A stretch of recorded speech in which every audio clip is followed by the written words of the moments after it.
Shri Aurobindo Saranam Mama. Om Shri Mata Saranam Mama. Supreme Lord, Eternal Truth, let us obey Thee alone and live according to truth.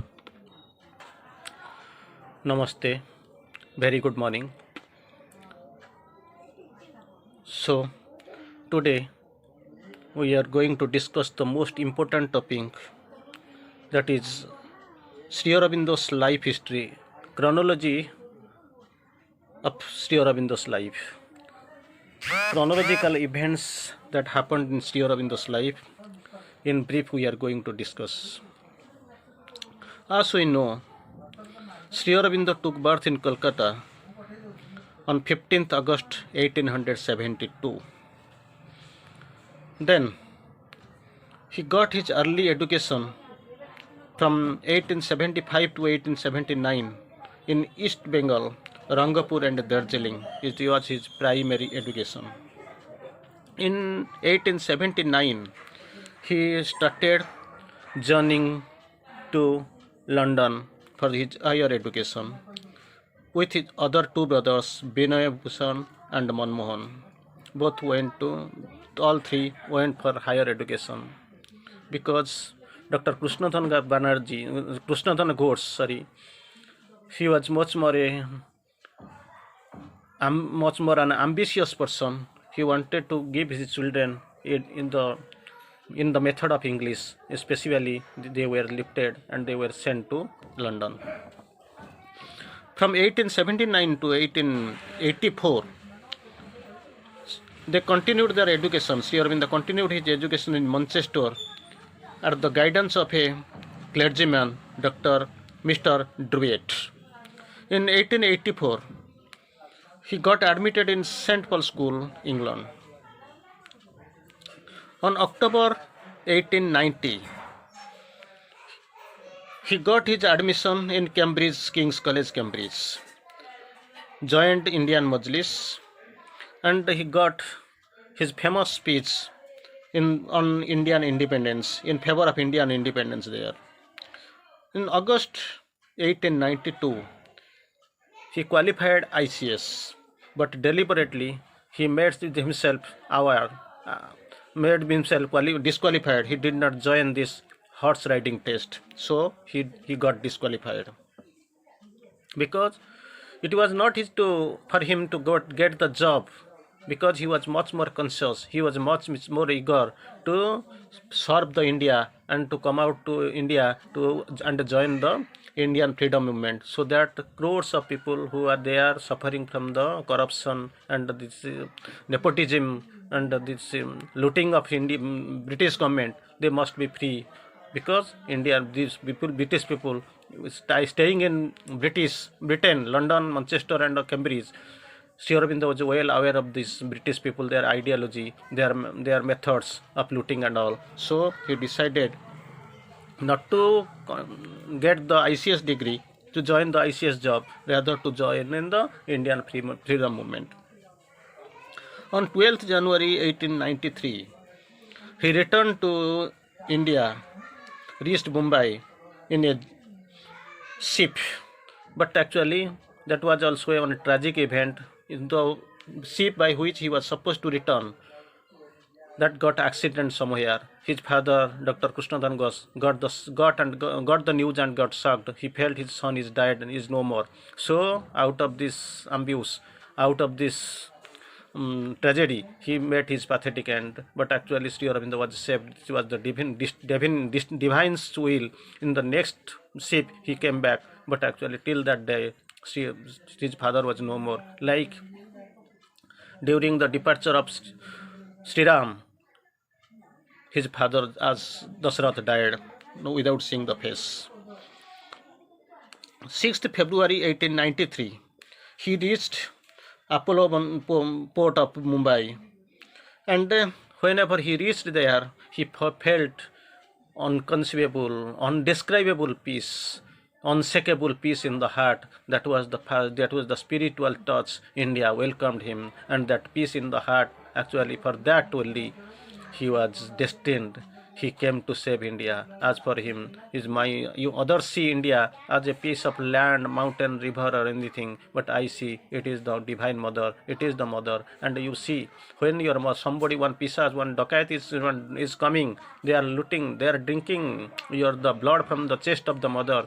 How shall some is son, is the able son, will be engaged in eating and enjoying life? Rather, he should come to use the rescue. So I have come here. Then from 1897 to 99, he was joined as in a teaching, as a professor of English and French in Baroda College. There himself he was busy under the king of Gaikwad of Baroda. On 30th April 1901, he got his marriage with Mrinalini Devi, daughter of Bhupal Chandra Bose, as he was much more interested to marry a Indian daughter, Indian lady of a Hindu religious mentality. So got married to Mrinalini Devi. From 1901 to 1905, he took leadership of the Indian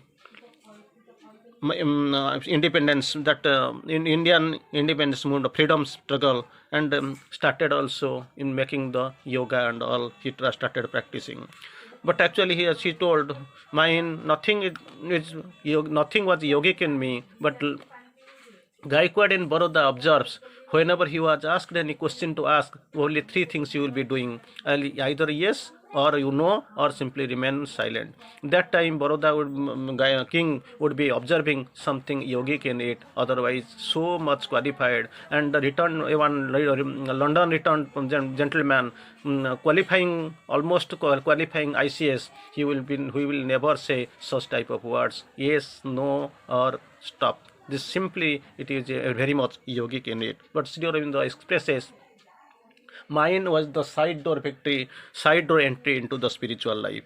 In 1906, he left Baroda and came back to Bengal.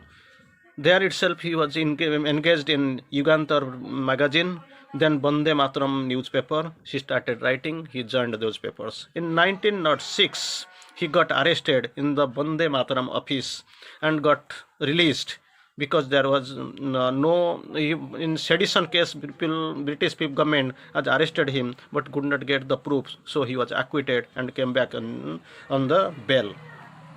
In 1908, he meets Maharashtrian yogi Vishnu Bhaskar Lele, and actually from him he learned how to get the complete silence of the mind. There itself, from that day onwards, here and there he started speaking, delivering some very, very fire-feeding speeches here and there throughout India.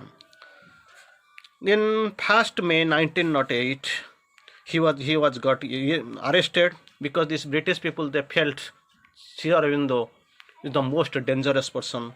So this Alipur jail, he was sent to Alipur jail. There itself his spiritual life began. There was almost blossoming of his spiritual life. There itself he read Gita, Veda, Upanishad, etc. Started meditation and yoga, and then also he felt the presence of the Vasudeva consciousness everywhere. He felt and realized. In the jail also he felt Swami Vivekananda is coming and guiding him towards to proceed in the process of yoga and in the process of evolutionary transformation. On 5th May 1909, he was acquitted from the jail, and after that one, on 30th May 1909, on the same month, after getting acquitted from the jail, coming out of the jail, he spoke the famous Uttarapada speech. Karma Yogin, Dharma, the religious, these magazines were getting edited under Sri Aurobindo's compilation and his writing. One letter he was given, my open letter to my countrymen. That letter, completely that recitation, that writing was coming in a regular manner. Sri Aurobindo planned to exile him, because they felt Sri Aurobindo the most dangerous person who can be a potential threat to the British government and British colony in India. Later, during the February 1910, through by a boat, he went to Chandan Nagar, that is famous Chandan Nagar Jatra. On 1st April 1910, from Chandan Nagar, he started his journey towards the Pondicherry, the cave of his tapasya, the retreat, the place where his destiny was awaiting, where he was trying to plan to start his ashram and all. Everything was destined, but he was not aware that much. After later, when he started, that was the destined place. This cave of tapasya, Pondicherry, he started. He went. And on 4th April 1910, he reached Pondicherry and stayed at the Shankar Chetty's house in Pondicherry, presently very near to the sea and very near to the present Sri Aurobindo ashram there in Pondicherry, Puducherry right now. On 29th March 1914, the mother Mira Alfasa from Paris came and they had the first meeting there itself in Pondicherry. On 15th August 1914, Arya publication and the first edition came to the fore, and it was actually published for the first time, Arya. On 17th December 1917, his beloved wife Mrinalini Devi met her and she died. On 20th November 1926, Sri Aurobindo acquired, or he was blessed with this over mental siddhi, adhimana siddhi, over mind consciousness, and he was elevated to the Sri Krishna consciousness, the then Sri Krishna consciousness, adhimana siddhi or over mind siddhi. Then on 1928, the mother was published finally. The mother book was published.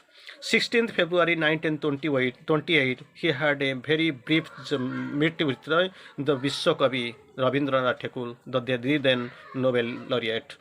After darshan, Rabindranath Tagore got overwhelmed, and after his departure, after this meet, Rabindranath expressed his concern, one beautiful glorious line, Aurobindo Ravinder Ghena Namaskar.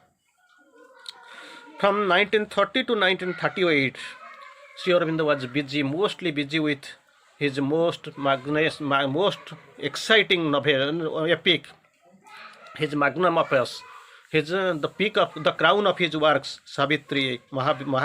This epic Savitri was actually, it was started, and the writing was in full swing. On 24th November 1938, there was a little bit accident in his room. In his right leg there was something accident. It was the work of the hostile forces. On 15th August 1947, on his 75th birthday, India got independence, but he was not that much happy because he got the independence, but in two parts, India and Pakistan, he was not expecting. Till then he felt, I don't see existence of Pakistan. India will be reunited. Then 1950, Savitri was initial Savitri first part was published. 5th December 1950, actually it was a willful withdrawal. He met his death, he withdrew. And 9th December there was Mahasamadhi. 1951, Savitri second and third volume was published.